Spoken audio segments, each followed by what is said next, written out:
नमस्कार शिक्षक साथियों, आप सभी का मेरे YouTube चैनल ईजी क्लासेस 2.0 में हार्दिक स्वागत है। आज की इस वीडियो में हम जानेंगे कि अपार आईडी जनरेट करने में आने वाली समस्या और उसके समाधान, किस प्रकार से हम अपने विद्यालय के 100% बच्चों का अपार आईडी आसानी से जनरेट कर पाएँ। अधिकांश विद्यालय में 50-60% बच्चों का अपार आईडी जनरेट ऑलरेडी किया जा चुका है। शेष बचे बच्चों का अपार आईडी जनरेट करने में हमें कुछ समस्या आ रही है। जैसे कि हम जैसे ही अपने यूडाइस पोर्टल में एंट्री करते हैं तो हम देखते हैं कि अपार आईडी जनरेट करने में आने वाली सबसे बड़ी दो समस्याएं क्या हैं। पहला समस्या तो ये है कि कुछ बच्चों का आधार कार्ड ही नहीं है। जब बच्चे का आधार कार्ड ही नहीं है तो अपार आईडी हम जनरेट नहीं कर पाएंगे। और वहीं कुछ बच्चों का समस्या क्या आ रहा है कि वेरिफिकेशन फेल्ड फ्रॉम यूआईडीएआई। इसका मतलब क्या है, रीजन क्या है, ऐसा क्यों हो रहा है? तो नीचे में दिया है, देखिए, Aadhaar name gender and date of birth mismatch.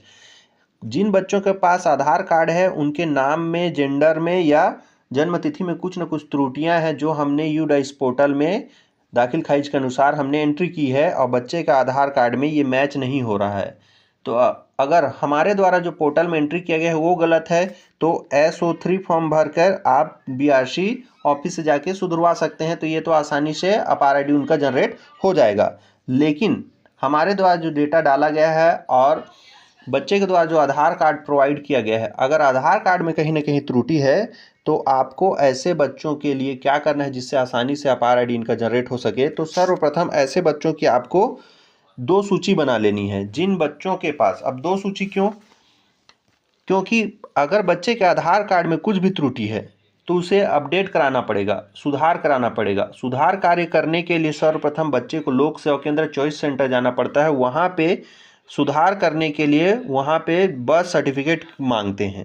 बिना बर्थ सर्टिफिकेट के बच्चे के आधार कार्ड में किसी भी प्रकार का संशोधन नहीं किया जा सकेगा।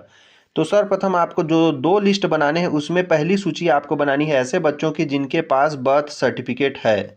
ठीक है, जिनके पास बर्थ सर्टिफिकेट है उनकी एक सूची भी बनेगी और दूसरी आपकी बनेगी जिनके पास बर्थ सर्टिफिकेट नहीं है, नॉट अवेलेबल, जिनके पास बर्थ सर्टिफिकेट नहीं है।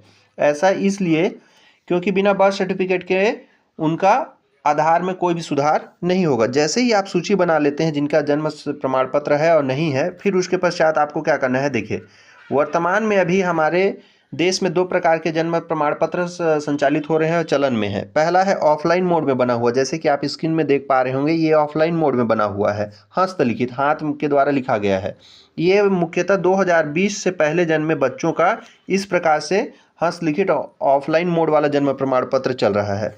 इसको आपको इस प्रकार से ऑनलाइन मोड में करा लेना है।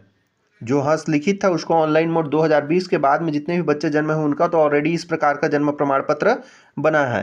तो आपको आप देखिए यहाँ पे जो ये जन्म प्रमाण पत्र बना है ये कहाँ से ऑनलाइन मोड में होगा, जहाँ पे जो ये प्रदाय किया गया। जैसे कि अगर बच्चे का जन्म गांव में हुआ है तो ग्राम पंचायत जो सचिव होते हैं, ये होते हैं जन्म मृत्यु रजिस्ट्रार, उप रजिस्ट्रार जो प्रभारी होते हैं, उनके द्वारा, सचिव के द्वारा इसके ऑनलाइन कर दिया जाएगा। 5 मिनट का काम है। अगर बच्चे का जन्म वहीं किसी हॉस्पिटल में हुआ है, जैसे यहाँ पे आप देख पा रहे होंगे नीचे में लिखा है उप स्वास्थ्य केंद्र, यहाँ दिखाई दे रहा है। तो अगर उप स्वास्थ्य केंद्र द्वारा अगर प्रदाय किया गया बच्चे का जन्म किसी हॉस्पिटल में हुआ है, सरकारी हो प्राइवेट हो, तो वहाँ जाके आप इसको ऑनलाइन करा सकते हैं। ठीक है, तो इस प्रकार से आप दोनों, ऑफलाइन मोड वाला है चाहे ग्राम में हुआ तो ग्राम पंचायत द्वारा, सचिव के द्वारा, या अगर हॉस्पिटल में हुआ है तो हॉस्पिटल के द्वारा, उसे ऑनलाइन आपको इस प्रकार से करा लेना है। ऑनलाइन कराने के पश्चात आपको बच्चे के पालक को किसी भी चॉइस सेंटर लोक सेवा केंद्र भेजना है जहां बच्चे के आधार कार्ड में जो भी त्रुटियां हैं, आप ज़्यादा बेहतर होगा कि आप एक पर्ची बना के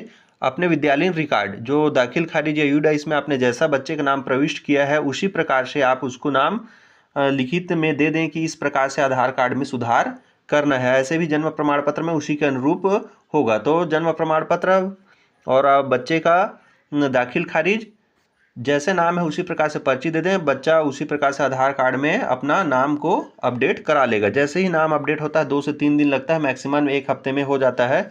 उसके पश्चात आप पुनः अपार आईडी मॉड्यूल में जाकर बच्चे का अपार आईडी जनरेट कर सकते हैं। ठीक है, तो अब आ जाते हैं ऐसे बच्चे जिनके पास आधार कार्ड या तो नहीं है या है और उनके पास आधार कार्ड में त्रुटि है तो जन्म प्रमाण पत्र नहीं है। तो अब जन्म प्रमाण पत्र नहीं है तो क्या करें ऐसे बच्चों के लिए कि आधार में सुधार करने के लिए, आधार बनवाने के लिए सर्वप्रथम उनको जन्म प्रमाण पत्र की आवश्यकता होगी। तो जन्म प्रमाण पत्र बनवाने के लिए उन बच्चों को एक फॉर्म आता है प्रारूप 10, आप देख पा रहे हो स्क्रीन पर, अनुपलब्धता प्रमाण पत्र, जन्म एवं मृत्यु रजिस्ट्रीकरण अधिनियम, ये वाले आपको जो फॉर्म दिख रहा है इसको आपको ले लेना है। ठीक है, ये 4 पेज का फॉर्म है, इसको आपको क्या करना है, ले लेने के पश्चात पालक के बच्चे के पालक को बुला लेना है और उससे संबंधित जो भी जानकारी दिया गया है इसको आपको स्वयं को भर लेना है। प्रारूप 10 जो दिया गया है इसको आपको पहले यह प्रमाणित किया जाता है कि जैसे कि आप देख पा रहे हैं, इसमें जो आवेदक जो बच्चे होंगे उनके पिता का नाम, फिर इसमें जो आवेदक हैं होंगे उसके पिता का नाम, बच्चे के दादा का नाम, उसके पश्चात यहाँ पे बच्चे का जन्म तिथि और उनका जो भी पता है उसको भर देना है, और यहाँ पे जो बच्चे के पालक हैं और यहाँ पे जो बच्चा है उसका नाम को आपको फिलअप कर देना है, और साथ में इसे जारी करने वाले प्राधिकारी के हस्ताक्षर यहाँ पे सचिव महोदय के द्वारा आपको क्या करा लेना है, जन्म प्रमाण पत्र बनवाने के लिए वहाँ पे सील और साइन करा लेना है। ठीक है, जैसे ही आप करा लेते हैं ये, इसके पश्चात इसमें एक और दिया है, 4 प्रारूप हैं इसमें। एक है न्यायालय के लिए प्रतिवेदन है, आपको इसको भी देख के आप चाहे तो इसको स्क्रीनशॉट ले सकते हैं, इसके अनुरूप आप फिलअप कर लेंगे। ठीक है, उसी के साथ नोटरी एक आएगा, नोटरी का प्रारूप है, इसको भी आपको ही फिलअप कर लेना है। पालक जो बच्चे हैं उसके पालक के समक्ष बैठा कर जो भी जानकारी है उसको आपको देख के सही फिलअप कर लेना है। नीचे में 2 गवाहों की यहाँ पे हस्ताक्षर चाहिए, इसे भी आप ही को करा लेना है। और लास्ट में एक मिलता है इश्तिहार, ये भी आपको नीचे में आवेदक के साइन करा के रख लेने हैं। ये 4 प्रारूप को आपको फिलअप कर लेना है, और करने के पश्चात साथ ही साथ इसमें एक और आता है, ऐड कर दिया गया है, एक पंचनामा होता है। पंचनामा सिर्फ पटवारी के लिए है, पटवारी आके पंचनामा बनाएगा। तो इसमें आप देखिए जो चीज़ चाहिए, जो भी जानकारी दिया है इसको आपको ज़्यादा कुछ जानकारी नहीं दी है, बच्चे का नाम, उनके पिता का नाम और जाति और उनके गांव के बारे में जानकारी है, उसको जन्मतिथि के बारे में इसको फिलअप कर लेना है। यहाँ पे सरपंच का सील हस्ताक्षर करा लेना है, यहाँ पे आवेदक का रह जाएगा, यहाँ पे कोटवार का होगा, यहाँ पे जो पटवारी होते हैं या उनका यहाँ पे सील साइन करवा लेना है। ठीक है, साथ में यहाँ पे 4-5 गवाहों के सिग्नेचर भी आपको करा लेना है। और लास्ट में एक और है, यहाँ देखिए पटवारी का जो एक है जो शिविर होगा उसके संबंध में है, तो इसको भी आपको साथ ही साथ में फिलअप करा लेना है, पटवारी से नीचे में साइन करा लेना है। तो इस 6 प्रपत्र को आपको भर लेना है। भरने के पश्चात आपको जमा कर आप ही के पास रखना है, प्रधान पाठक जो भी होंगे या जो प्रभारी हैं उनके पास आपको इसको रख लेना है। रखने के पश्चात और एक इसमें ध्यान रखने वाली बात है, देखिए नीचे में दिया है आवेदन का नमूना भेजा जा रहा है, कृपया ध्यान से पढ़कर इस फॉर्म को भरें, किसी भी प्रकार की काट छाट ना किया जाए, किसी प्रकार का सफेदा का उपयोग ना किया जाए। तो पूरी सावधानी के साथ आप चाहे तो स्क्रीनशॉट ले सकते हैं, इसके अनुरूप आप फिलअप कर सकते हैं। ठीक है, इसमें और डिटेल में आप पढ़ सकते हैं। तो इस प्रकार से आपको इस फॉर्म को फिलअप कर लेना है। फिलअप करने के पश्चात आप अपने CSE महोदय के थ्रू या अपने जो तहसील केंद्र में आप इसको जाके जमा कर सकते हैं।